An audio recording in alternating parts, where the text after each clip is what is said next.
Olá, pessoal. Esse é o episódio número 5 do nosso podcast Ponto Crítico. Eu sou o Victor Falasca. E eu sou Tamara Rodrigues. E hoje nós iremos fazer o último episódio da nossa temporada sobre coronavírus, quarentena e comportamentos em relação à quarentena. Vem com a gente.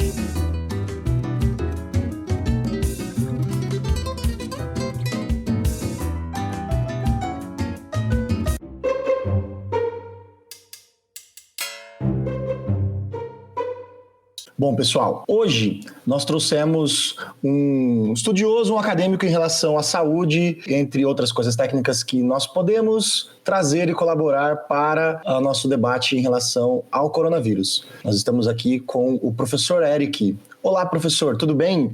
Apresente-se, diga para nós quem é você. Olá, Vitor. Olá, Tamara.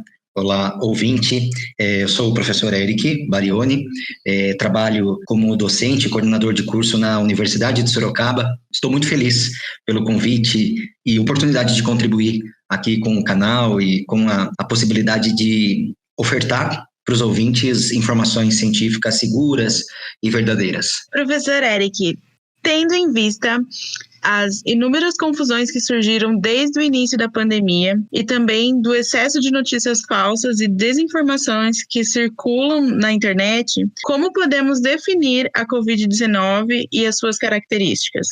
Ok, é uma ótima pergunta, Tamara. Bom, o que eu tenho para colocar para vocês e para os nossos ouvintes? A Covid-19 é uma doença pandêmica causada pelo vírus SARS-CoV-2. Ela iniciou em Wuhan, na China, e rapidamente se espalhou pelo mundo todo.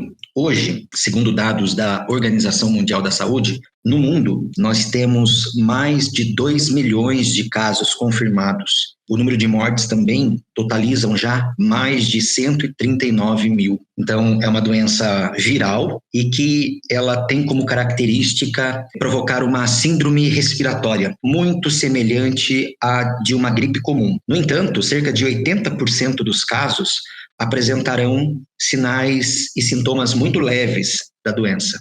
Essas pessoas poderão até mesmo ser assintomáticas. E entre aproximadamente 5 a 10% das pessoas, a doença poderá se instalar de maneira mais grave. E essa instalação mais grave vai requerer tratamento especializado em unidades de terapia intensiva. É importante ressaltar aqui que as manifestações clínicas mais prevalentes da doença Covid-19 são febre, tosse e dispneia. Isso em ordem de importância. A maioria dos pacientes apresentam febre, cerca de metade dos pacientes, um pouco mais da metade, apresentam tosse, e o quadro de dificuldade ao respirar em um pouco menos da metade desses pacientes, cerca de 45,6%. E a letalidade da doença Covid-19, ela varia de maneira importante, principalmente conforme a faixa etária. Então, quanto mais velho for o indivíduo, maior a possibilidade de complicações graves e morte. Então, a gente percebe, avaliando os números, que a taxa de letalidade aumenta consideravelmente a partir dos 60 anos. E a cada década, a cada ano que passa, essa taxa ela vai ficando cada vez mais importante, atingindo aí níveis mais importantes na faixa dos 80 anos. Então, são informações bastante importantes. Se a gente for comparar a doença Covid-19 causada pelo vírus SARS-CoV-2, se a gente for comparar essa doença a outros coronavírus que já causaram epidemias graves, como a epidemia da SARS e do MERS, a taxa de letalidade da doença Covid-19, quando comparada a essas outras doenças causadas também por outros tipos de coronavírus, ela é mais baixa. No entanto, a capacidade de transmissão desse vírus, do SARS-CoV-2, é muito importante, é muito intensa. E isso traz sérios problemas à saúde pública, porque um número muito importante de doentes vai fazer com que os sistemas de saúde fiquem sobrecarregados e não tenham condição de atender com qualidade aqueles que mais precisam. Professor, aproveitando que você falou da capacidade de transmissão do vírus, uma coisa que ficou muito em aberto até desde o início das notícias sobre a Covid, é a própria característica da transmissão dela. Então, assim, uma coisa importante que eu gostaria de fazer como pergunta é exatamente isso. Como que se dá a transmissão da Covid? E quais são as informações que a gente tem a respeito disso?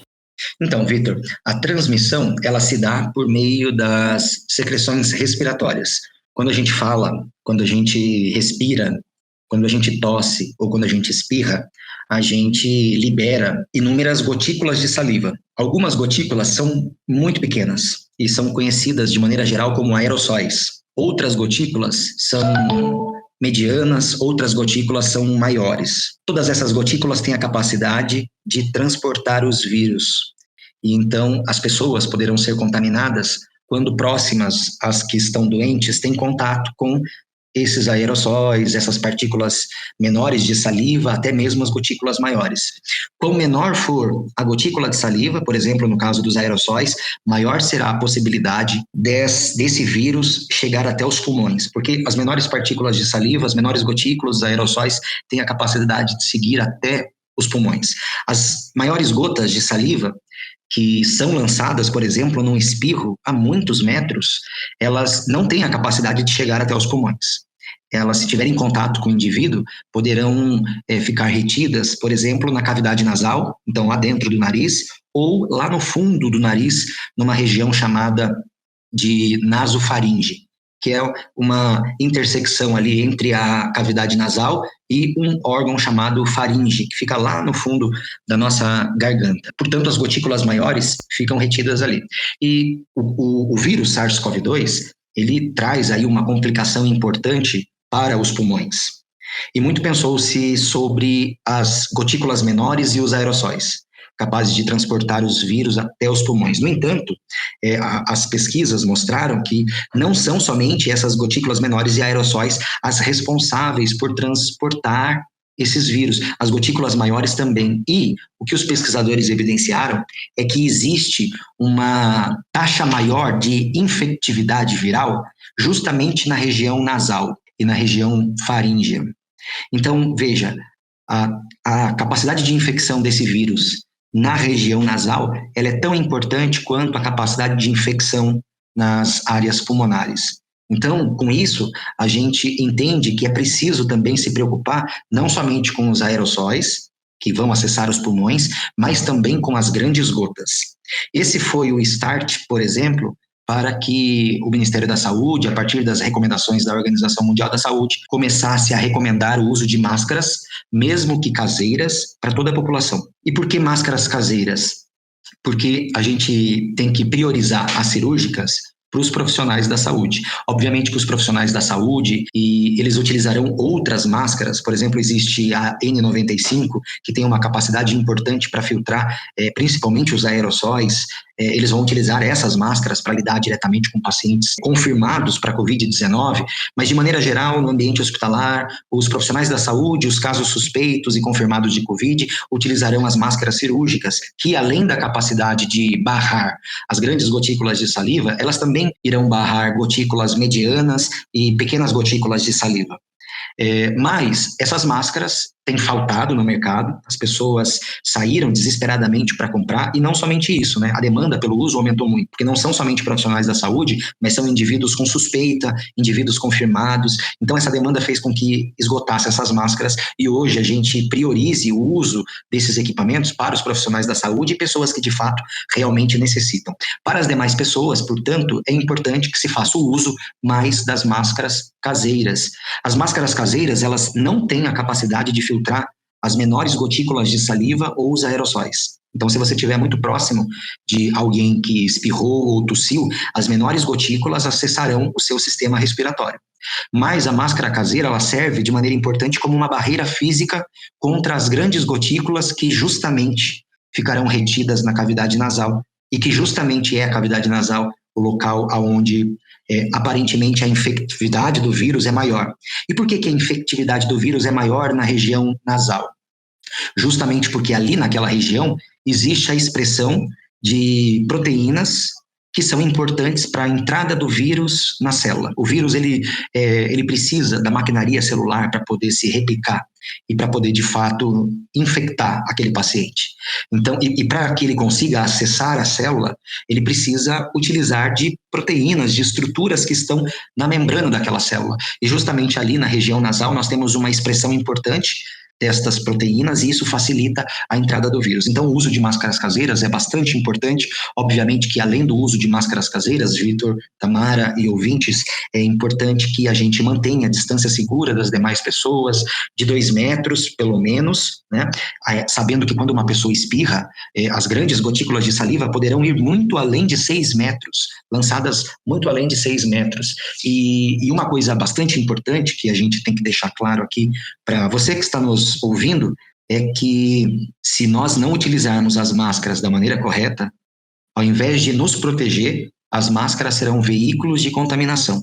Então, evitar levar as mãos, a máscara, a parte da frente da máscara, lavar as mãos e utilizar álcool em gel antes de vestir as máscaras, vestir da maneira correta, não ficar tirando a máscara para falar. A máscara tem um tempo também, ela dura ali por volta de 2 horas, e se ela estiver com qualquer avaria, ela não está mais adequada para a utilização. Se antes das 2 horas ela se tornar úmida, também já não tem mais serventia. A máscara cirúrgica deve ser descartada após o uso, e descartada da maneira correta, para que não infecte você, para que não contamine você e as outras pessoas. A máscara caseira, ela pode ser lavada, ela tem que, após o uso, ser mergulhada numa solução de água sanitária diluída, depois ser lavada com água e sabão, colocada para secar. E é importante deixar claro para quem está nos ouvindo, a máscara caseira é de uso individual. Portanto, não dá para a gente compartilhar com o marido, a esposa, o filho. A gente tem que identificar essas máscaras. A gente sabe, Vitor, Tamara, ouvinte, que infelizmente muitas pessoas não podem ficar em casa e, de fato, cumprir o distanciamento social necessário. E isso, em partes, ocorre porque essas pessoas estão inseridas em serviços essenciais, em comércios essenciais. Então, essas pessoas precisam se proteger. E, se protegendo, elas contribuirão para esse momento de distanciamento social. Entre esse se proteger está o uso das máscaras e está o uso de não somente uma máscara. Essa pessoa que está frequentemente na rua trabalhando, ela precisa ter mais do que uma máscara, 2, 3 máscaras, tá? Então isso é bastante importante. Se vocês me permitem também, eu acho que é válido colocar aqui, para que você para você que precisa sair à rua nesse momento, o melhor a se fazer é utilizar uma máscara, a máscara de tecido. Você na internet, nos sites do Ministério da Saúde, redes sociais do Ministério da Saúde, vai encontrar inúmeras sugestões para a confecção das máscaras, mas é importante que nós tenhamos ali várias camadas de tecido, para que a proteção seja mais intensa. Após o uso, você vai retirar essa máscara da maneira correta, sem levar as suas mãos na parte da frente da máscara, vai guardá-la, se não estiver em casa, numa sacolinha fechada, tomando todos os cuidados para não tocar a máscara. E chegando em casa, você vai mergulhar essa máscara numa solução diluída de água sanitária. Então você pode usar uma parte de água sanitária para 25 partes de água potável. O que mais ou menos você pode fazer assim: 20 ml de água sanitária para 500 ml de água potável. É uma diluição aí de 1 para 25. Você vai deixar a máscara mergulhada ali por 10 a 15 minutos. Depois desse período, você tira a máscara dali, leva para o tanque, lava com água e sabão e põe para secar. Após estar seca, você pode voltar a reutilizar essa máscara. E é importante, então, que você também, no caso das máscaras caseiras, identifique a máscara para que outras pessoas não utilizem a sua máscara. Então, com esmalte, com qualquer tipo de caneta que não saia, né, com a lavagem, você pode identificar aquela máscara que é de uso particular seu.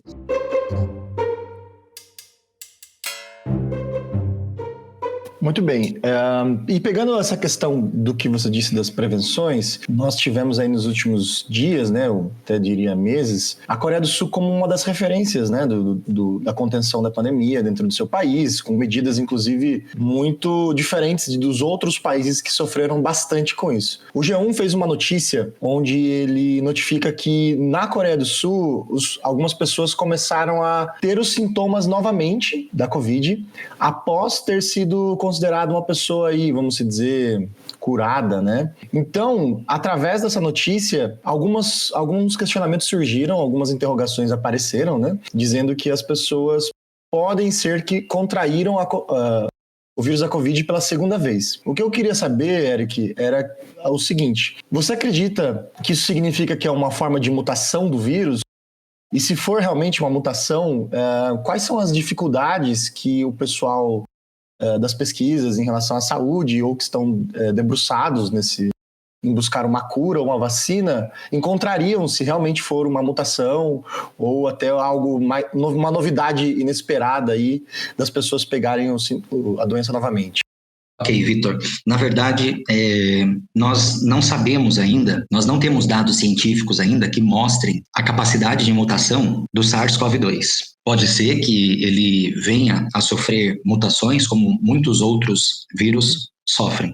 A gente tem, por exemplo, o vírus influenza, que a cada ano sofre mutações, e é por isso que existem as vacinações a cada ano para os grupos de risco, para que a gente fique imune às mutações que foram geradas desse vírus. Então, isso não seria, caso o SARS-CoV-2 tenha essa capacidade de se mutar e provocar uma doença a cada ano, né, no período de inverno e etc., isso não seria algo que implicaria dificuldades na produção de uma vacina. Mesmo porque nós temos um exemplo aí bem sucedido da vacina contra o vírus influenza, que é o causador da gripe. Sobre o SARS-CoV-2, nós não temos dados científicos ainda demonstrando a capacidade desse vírus para a mutação. Na verdade, a gente vai descobrir se esse vírus é ou não capaz de se mutar dia a dia agora, conforme a pandemia evolui, segue os dias, a gente vai começar a entender. Na verdade, países que já estão com um número de casos mais controlados, então esses países estão tomando cuidados para que não haja um novo surto, obviamente, de pessoas que ainda não foram expostas a este mesmo SARS-CoV-2, mas pode também já nesses países ter a ocorrência de mutações e a preocupação ser relacionada a isso. O fato é que, assim, em linhas gerais, nós não temos dados científicos sobre se esse vírus já mutou, a capacidade de mutação dele. A gente vai descobrir isso agora com o desenvolvimento da doença e com o comportamento. A gente vai descobrir o comportamento do vírus conforme os dias de pandemia seguirão. Com relação ao caso da Coreia do Sul, é muito provavelmente que esses sintomas que os indivíduos voltaram a apresentar não tenham sido causados por conta de uma mutação do vírus e uma reinfecção. Muito provavelmente não é esse o caso. O caso na Coreia do Sul, particularmente, pode ser exemplificado por pessoas que ainda ficaram com quantidades virais presentes no organismo, vírus ainda presentes no organismo, pessoas que ainda que tenham sido consideradas curadas, não estavam totalmente curadas por conta dessa presença viral no organismo e por isso que depois de um tempo voltaram a apresentar os sintomas. Então, não vejo ligação nesse caso da Coreia especificamente com uma questão de mutação do vírus. Não, ainda não. O vírus poderá mutar? Poderá. É uma possibilidade, sim. É uma possibilidade que ele cause infecções anualmente, sim, tal como a gripe, e isso pode trazer problemas para a gente aí, sim, mas é um empecilho para a produção da vacina? Não vejo que seja empecilho, uma vez que a gente consiga desenvolver a vacina contra o SARS-CoV-2, mesmo que ele venha a se mutar, com a base dessa vacina construída, né, contra os principais antígenos desse vírus, a gente vai conseguir, assim como a vacina para influenza, ter anualmente vacinas que vão bloquear essa infecção. Professor Eric, nós comentamos sobre maneiras, né, de cuidar das máscaras e algumas dicas de como nos prevenir nesse tempo. Comentamos sobre a Coreia do Sul, que foi um exemplo aí de como eles agiram.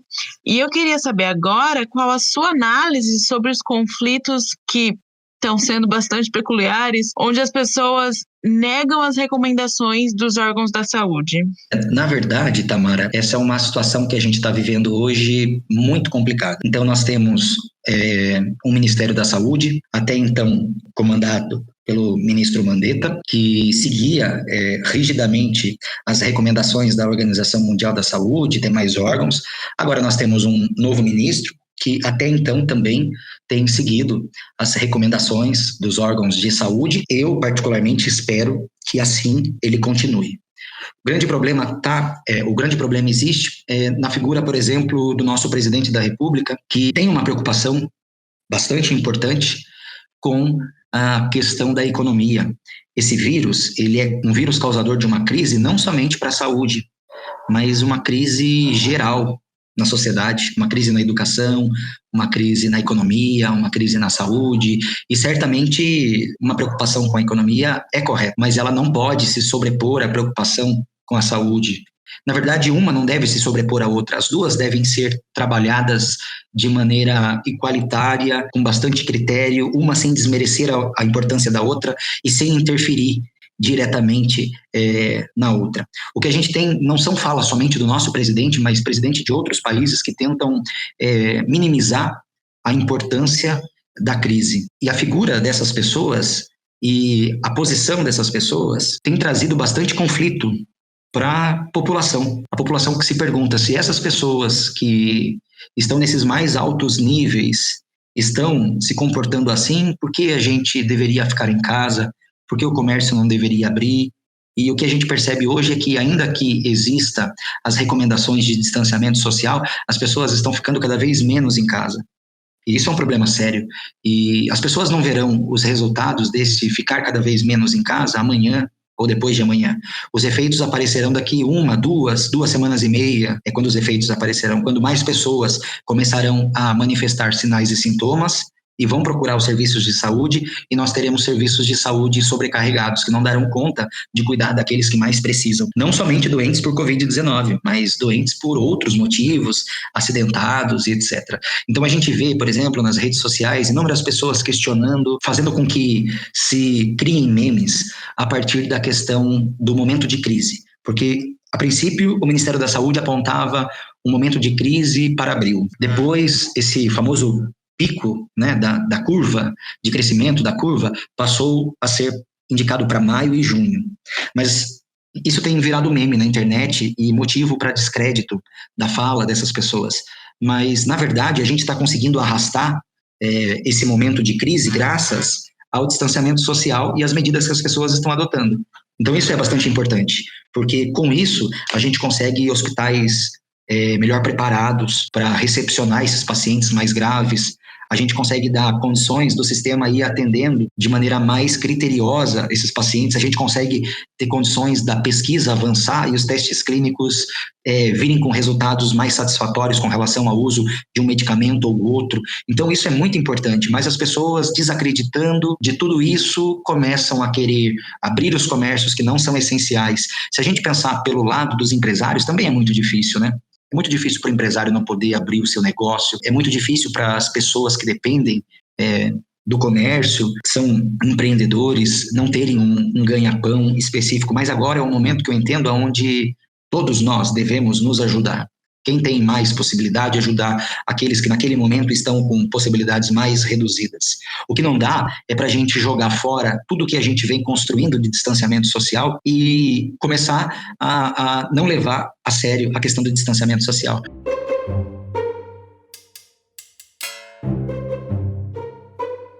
Você comentou que essa quarentena e, né, achatar a curva e esse processo é importante para que as pesquisas sejam feitas e que o tempo para conseguir um remédio, uma vacina seja aproveitado. E aproveitando isso, eu queria perguntar para você, e sobre essa busca do remédio milagroso que cura o Covid, ou a cloroquina, e quais os impactos que isso pode gerar na saúde das pessoas? É uma boa pergunta, Tamara. Na verdade, é assim, muitas pesquisas básicas e testes clínicos têm desenvolvido estudos com medicamentos, com metodologias e protocolos para o tratamento e combate à doença Covid-19 e o vírus SARS-CoV-2. E os resultados dos testes clínicos têm sido satisfatórios. Temos tido resultados satisfatórios, por exemplo, com hidroxicloroquina e a associação com azitromicina, outros medicamentos como lopinavir, ritonavir, favipiravir, remdesivir também vêm sendo testados. Temos também a questão do plasma de pessoas que já tiveram a doença, a Covid-19, sendo administrado em pessoas que estão na fase aguda da doença, para que os anticorpos que foram produzidos por aquelas pessoas que já passaram pela doença possam auxiliar no combate à doença, daquelas pessoas que naquele momento estão apresentando. Então nós temos todas essas frentes, resultados positivos nessas frentes, e não demora para que a gente tenha amplamente empregado um tratamento para a doença. Agora, o que a gente tem, quais os impactos que isso pode gerar na saúde das pessoas? O que a gente tem, de novo, é uma desinformação importante. Desinformação causada pelo excesso de fake news, desinformação causada pelo excesso de necessidade de ser ouvido ou de ser lido. Muitas vezes, até profissionais da pesquisa e da saúde pecam pelo excesso. A necessidade de se fazer ouvir, de ser visto e de querer colocar alguma coisa nas redes sociais para também participar desse movimento, e as pessoas podem ali colocar informações que precipitadamente pode fazer com que a população tenha uma percepção errada da situação. Muitas vezes o medicamento ainda, muitas vezes nós nem estamos ainda em fases de testes clínicos, ainda é pesquisa básica, mas a maneira como é colocado nas redes sociais faz a entender que em questões de dias o medicamento já estará disponível, que não é verdade. Então é uma questão de interpretação e uma questão também de divulgação das informações. É óbvio que a gente, nas redes sociais, tem a percepção de que aquilo que a gente fala vai impactar um número grande de pessoas, e particularmente para a maioria das pessoas isso não é verdade.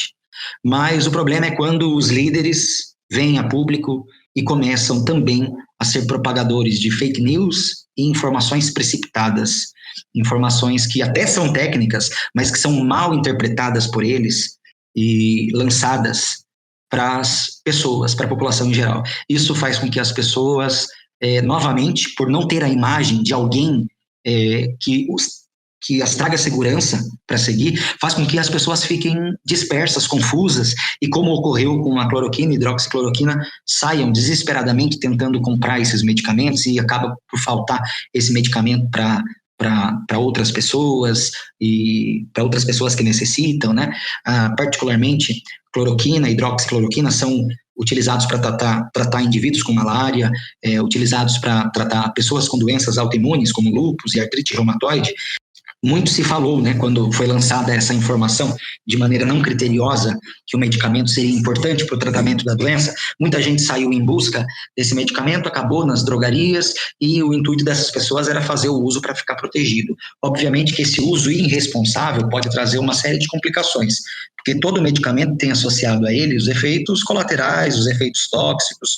Particularmente a cloroquina, ela tem um limiar muito sutil entre a dose terapêutica e a dose tóxica, e os efeitos colaterais desses medicamentos envolvem problemas cardíacos, envolvem problemas oculares, e obviamente a gente sabe que a hidroxicloroquina ela é menos problemática que a cloroquina.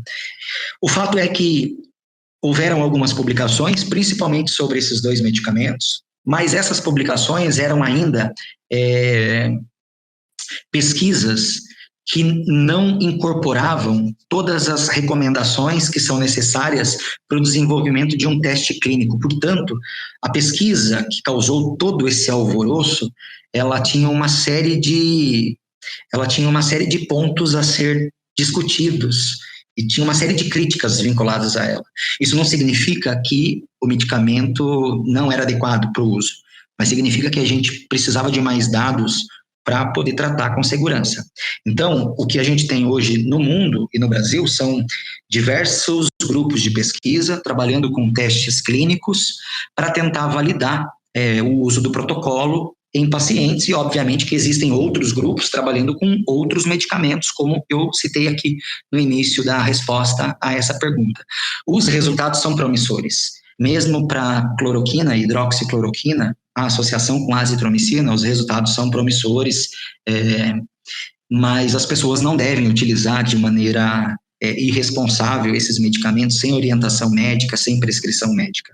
Então eu estou certo em falar para vocês que tão logo a gente vai ter um tratamento para a doença, um protocolo de tratamento estabelecido para a doença. Mas se a gente não respeitar as medidas de distanciamento social, o sistema de saúde, mesmo assim, entrará em colapso. A hidroxicloroquina, ela consegue ser comprada sem uma prescrição médica? A pessoa pode comprar na farmácia, assim, simplesmente, por exemplo? Hoje não mais, Vitor. Hoje é um medicamento controlado para evitar realmente que falte para as pessoas que efetivamente necessitam e também para que seja direcionado com mais intensidade para os serviços de saúde que estão utilizando para o tratamento do Covid-19. Muito bem mesmo. Nós ficaremos por aqui. Nossa conversa foi muito produtiva. Muito obrigado, professor Eric, pela participação no nosso canal. Eu espero que você tenha gostado de contribuir conosco, que nós possamos ter novas conversas pós-pandemia, já trabalhando já com os resultados obtidos. Eu agradeço, fico muito feliz. Gostaria de agradecer muito, Vitor, Tamara, e você que está nos ouvindo. Eu estou à disposição, caso queiram fazer contato comigo, e será um prazer participar novamente do Ponto Crítico. Estou à disposição. Muito bem, nós ficamos por aqui então. Eu espero que vocês tenham gostado do episódio. Sigam as redes sociais, no YouTube, no Facebook, no Instagram. Escutem nossos episódios nas plataformas de streaming. E é isso, galera. Até mais e tchau!